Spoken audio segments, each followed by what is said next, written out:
चलिए आज के इस खास विश्लेषण में एक बेहद दिलचस्प कहानी पर बात करते हैं। एक ऐसे फल की यात्रा जो मध्य अमेरिका के घने और प्राचीन वर्षावनों से शुरू होकर आज दुनिया की अत्याधुनिक मेडिकल लेबोरेटरीज तक पहुंच चुकी है। अब जरा सोचिए, दुनिया भर में जो च्युइंगम इतना मशहूर है, वो आखिर सबसे पहले आया कहां से? इसका असल स्रोत क्या था? इसका जवाब सेपोडीला के पेड़ में छिपा है। जी हां, कृत्रिम गम बनने से बहुत पहले युकाटन प्रायद्वीप में चिकलेरोज नाम के मजदूर इस पेड़ से एक गाढ़ा सफेद रस निकालते थे, जिसे चिकल कहा जाता था, और इसी चिकल को उबालकर असली च्युइंग गम तैयार किया जाता था। है ना दिलचस्प? तो आज के हमारे इस विश्लेषण का एजेंडा कुछ इस तरह है। हम शुरुआत करेंगे च्युइंग गम के पेड़ से, फिर बात करेंगे भारत में चीकू की खेती और इसके अर्थशास्त्र पर। उसके बाद इसके एक मेडिकल चमत्कार होने की संभावना, डायबिटिक चूहों पर हुए अध्ययन, और आखिर में ये इम्यून सिस्टम को कैसे शांत करता है, इस पर नजर डालेंगे। चलिए सबसे पहले बात करते हैं च्युइंग गम के पेड़ यानी सैपोडिला की प्राचीन जड़ों के बारे में। देखिए, ग्लोबल एग्रीकल्चर कमोडिटी बनने से सदियों पहले ही मायन जैसी प्राचीन सभ्यताओं को इस सैपोडिला पेड़ की ताकत का अंदाजा लग गया था। मध्य और दक्षिण अमेरिका का ये मूल निवासी पेड़ इतना मजबूत होता है कि प्राचीन मायन मंदिरों में इसे सपोर्टिंग बीम के रूप में इस्तेमाल किया गया। और कमाल की बात यह है कि वो आज भी टिके हुए हैं। वनस्पति विज्ञान में मैनिकारा ज़ापोटा कहलाने वाले इस पेड़ की छाल में टैनिन भी भरपूर होता है, जिससे फिलीपींस के मछुआरे अपनी नाव के पाल रंगा करते थे। अब आगे बढ़ते हैं और देखते हैं कि कैसे मध्य अमेरिका से निकलकर ये फल महाराष्ट्र तक पहुंचा, यानी भारत में चीकू की खेती का बूम। भारत में आने के बाद तो जैसे इस फल की किस्मत ही बदल गई। यहाँ इसे चीकू के नाम से जाना जाता है और इसकी कई बेहतरीन मुनाफे वाली किस्में उगाई जाती हैं। महाराष्ट्र और गुजरात में काली पत्ती किस्म एकदम गोल्ड स्टैंडर्ड मानी जाती है। इसके अलावा मीठी क्रिकेट बॉल और तटीय इलाकों के लिए द्वारपुरी जैसी किस्में भी हैं। अकेले महाराष्ट्र से ही इसका इतना भारी उत्पादन होता है कि भारत हर साल लगभग 5.5 लाख मीट्रिक टन चीकू उगाता है। तीसरे हिस्से पर आते हैं, खेती के नजरिए से आखिर चीकू का अर्थशास्त्र कैसा दिखता है? 25 साल। जरा इस नंबर पर गौर कीजिए। अगर एक बार चीकू का बाग ठीक से लगा दिया जाए तो वो कम से कम 20 से 25 सालों तक फल देता रहता है। इसका सीधा सा मतलब ये है कि किसानों के लिए ये एक बहुत ही शानदार और लंबे समय तक चलने वाला इन्वेस्टमेंट है। और इसमें सबसे अच्छी बात क्या है? इससे बहुत ज्यादा देखभाल की जरूरत नहीं होती। ये एक बेहद मजबूत फसल है जो एक बार जमने के बाद सूखे की स्थिति भी आसानी से झेल सकती है। एक मैच्योर बाग प्रति एकड़ 6 से 8 टन की बम्पर पैदावार देता है। और क्योंकि साल में इसकी 2 बार कटाई होती है, पहली फरवरी से जून और दूसरी सितंबर से दिसंबर, तो इससे सालाना प्रति एकड़ लगभग 1.34 लाख रुपए तक का शुद्ध मुनाफा बहुत आराम से निकल आता है। चलिए अब खेतों से निकलकर सीधा लैबोरेटरी चलते हैं। भाग 4, क्या ये एक मेडिकल चमत्कार है? आइए इसे मॉलिक्यूलर स्तर पर समझते हैं।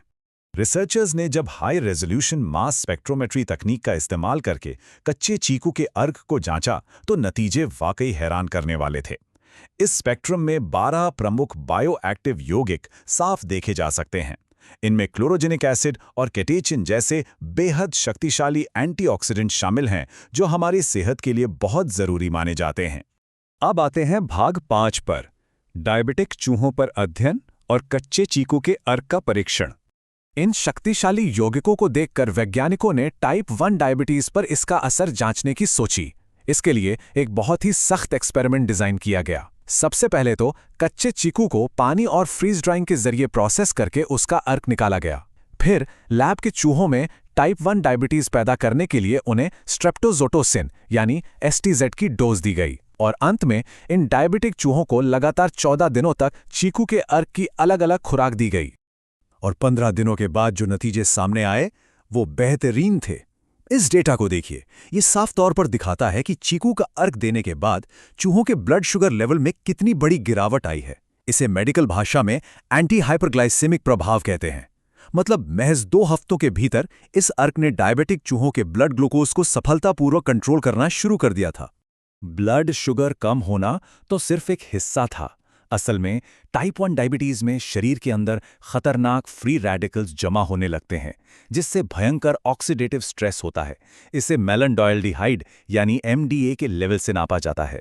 बिला इलाज वाले चूहों में ये लेवल खतरे के निशान पर था, लेकिन जिन चूहों को चीकू का अर्क दिया गया, उनमें मौजूद पावरफुल एंटीऑक्सीडेंट्स ने इन फ्री रेडिकल्स को पूरी तरह बेअसर कर दिया, जिससे सेल डैमेज और MDA के स्तर में भारी कमी आई। ये फ्लो साइटोमेट्री का डेटा उसी बात की पक्की वैज्ञानिक पुष्टि कर रहा है। इसमें एकदम साफ तौर पर दर्ज है कि कैसे कच्ची चीकू के अर्क ने सक्रिय रूप से फ्री रेडिकल्स को पकड़ लिया और सेल्स को जहरीले ऑक्सीडेटिव डैमेज से बचा लिया। इलाज वाले ग्रुप्स में MDA का एक्सप्रेशन एकदम से नीचे आ गया। हम अपने आखिरी हिस्से पर आ गए हैं, भाग 6। ये अर्क इम्यून सिस्टम को कैसे शांत करता है और इन्फ्लेमेटरी साइटोकाइन्स को कैसे नियंत्रित करता है। ब्लड शुगर से भी बड़ी और ग्राउंड ब्रेकिंग खोज ये है कि चीकू का अर्क हमारे इम्यून सिस्टम के साथ बर्ताव कैसे करता है। देखिए, टाइप 1 डायबिटीज एक ऑटो इम्यून बीमारी है, जहां हमारा अपना शरीर ही दुश्मन बन जाता है। इसके प्रो इन्फ्लेमेटरी प्रोटीन्स जैसे TNF अल्फा और IFM गामा पैंक्रियास पर सीधा हमला कर देते हैं। लेकिन इस अर्क ने एक इम्यूनोमॉड्यूलेटर की तरह काम किया। इसने इन हमलावर प्रोटीन्स को कम किया और साथ ही शांति दूत का काम करने वाले एंटी इन्फ्लेमेटरी प्रोटीन IL-10 को बढ़ा दिया, जिससे शरीर की जानलेवा इम्यून प्रतिक्रिया शांत हो गई। यहाँ इस चार्ट में रेगुलेटरी T सेल्स द्वारा IL-10 के उसी बढ़े हुए स्तर को सीधे तौर पर मापा गया है।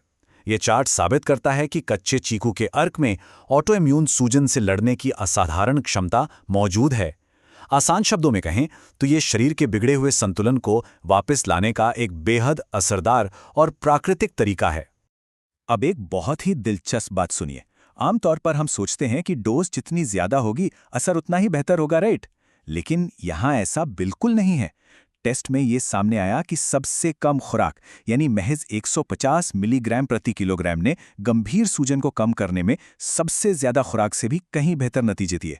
इसका सीधा सा मतलब ये है कि एक छोटी और सुरक्षित मात्रा ही यहाँ सबसे ज्यादा असरदार साबित हुई। जैसे जैसे हम आज के इस विश्लेषण को खत्म कर रहे हैं, सैपोडिला या चीकू की ये पूरी कहानी सच में सोचने पर मजबूर कर देती है।